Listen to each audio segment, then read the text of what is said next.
ခဏတပြောတော့ခိုင်ပရီကိုရာလာလို့မဲ့ထားလိုက်ပါနာမမဟောရှဲစောမဟောရှဲတော့စောဒီမှာတိုးစရာမလာဟောင်းမလာဘူးဒီမှာငရောတိထုတ်တာဒီမှာငါတလာအစီပန်ရှက်တာတခိုင်ပရီကိုရာလာ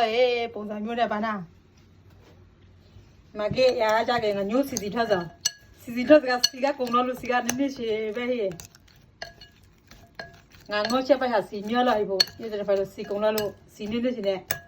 မျိုးကကောင်းပြီးစီစဉ်တာလုံးဝရခိုင်ပြည်ကိုရာလို့ပုံစံမျိုးနဲ့အနိခတော့ကမျိုးဒီဆော့ဘူးကလာခဲ့ပါ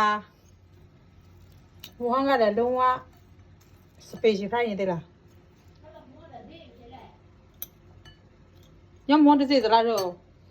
မကေရှိုးလိုက်ငါတလားရှဲတဲ့စကတခါလာနိုင်တော့အောင်ငရောတည်းစိနေတဲ့တန်နေဦးပနဲ့ရှက်တာကဲမျိုးဒီဆော့ဘူးကလာခဲ့ပါစခဲ့ပါမယ်